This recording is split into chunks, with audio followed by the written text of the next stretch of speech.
Hello and welcome to the Saintly Sounder, your source for all things FIFA.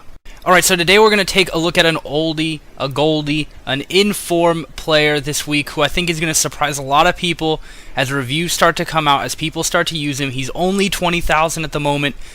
Today we are reviewing the German, the all-time leading World Cup goal scorer, Miroslav Klose.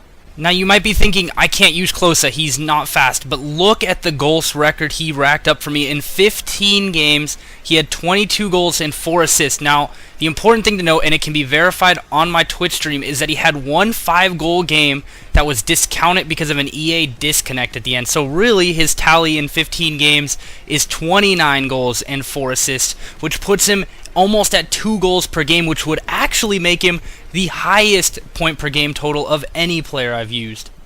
Here is the squad I used him in, a very aggressive, very attack-minded team with In-Form Totti below him, who performed quite well as well. But as you can see, with Royce and Quadrado on the wings, there is plenty of pace to service Klose and to make sure that he can get in the box. The guys on the wings will do most of the work in this formation, and it really allowed Klose to just feed inside the 18 box, where he's very good on the ground and in the air. Alright, so using In-Form Klose is going to make you check your disk drive and to see if you accidentally put in FIFA 14, because he is just dominating in the air in a way no other player I have ever used in this game. That's including Ibra, other guys that can jump. No one replicates the heading overpowerness of FIFA 14 quite like Miroslav Klose, and it's part of the reason why he's so deadly, because he just gets so many more goals.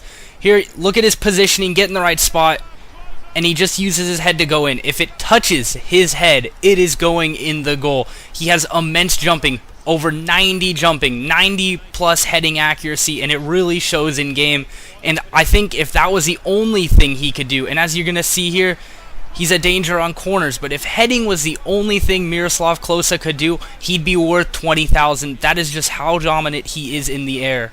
But of course, that's not the only thing Miroslav Klose brings. He brings amazing inside-the-box finishing, as you can see there, on the volley, into the back of the net, right foot, left foot, it doesn't matter. He has immense shooting, immense finishing, immense shot power, and everything he touches turns to gold, and it's going in the back of the net. When the cross comes in chest height, I thought the chance was over, but Klose had other ideas. A deft little ball beats the keeper there. There's not many guys who can convert it, and he has earned my absolute trust inside the box, and very, very few players in this game have been able to even get close to his finishing ability. If you watch the Ruud van Nistelrooy review, he is very similar to Nistelrooy. His outside-the-box finishing is kind of dreadful, but inside the box he can do things just like that. A volley straight from the air into the corner. I mean, you can't ask it to be finished with any more authority there, but Klose is more than up to the challenge. I cannot tell you how many guys would muff that, especially on their weak foot. As you're going to see in the video, he's not much for dribbling, but watch his body position after he gets the ball taken away here. He never stays away for too long. He's hustling to get right back into the box.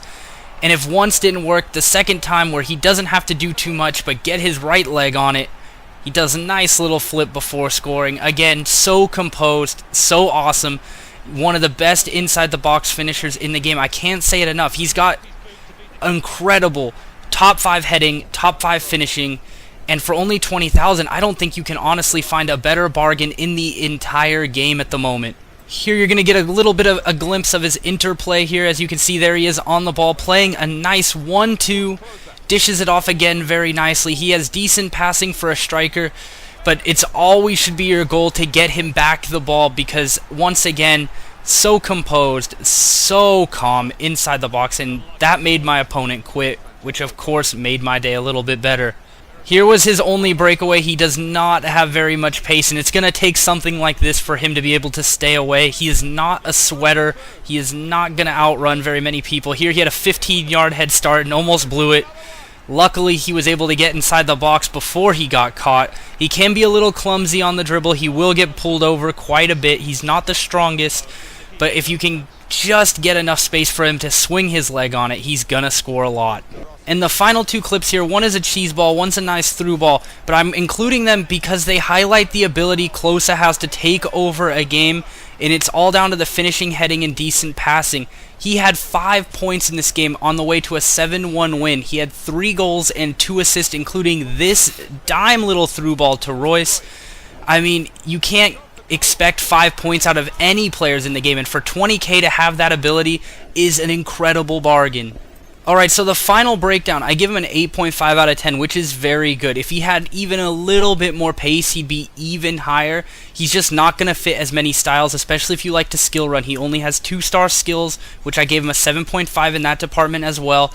He's just not a skiller and he's not a sweater, which kind of brings down his rating because a lot of people like to play that style or at least have that option. However, if you play to his strengths, he is one of the best bargains in the game. On his right foot and even his left foot, he is one of the best inside-the-box finishers in the entire game, bar none. 9.5 out of 10 puts him in line with guys like Van Nistelrooy and Vieri, who I've used. They cost almost $1 million and over $1 million now, and this guy's only going for 20k. That's how good he is inside the box.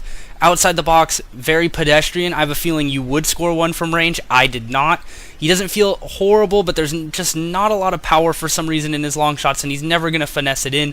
So a 7.5 out of 10 there. Heading, though, best in the game. I left a little bit of room just in case I find someone better, but so far he is #1 in heading. He makes it feel like FIFA 14, and that is not an exaggeration.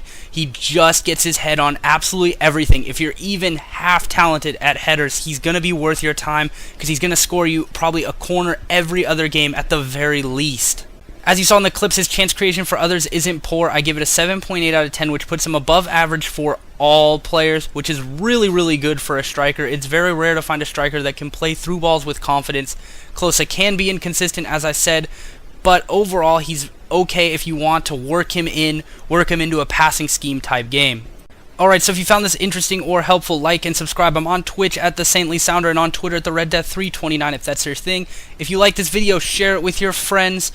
I can't believe I bought him just because I liked him from last year, and I wasn't expecting to get all the output I'm getting out of him. He's by far the best bargain so far. I cannot recommend Miroslav Klose highly enough.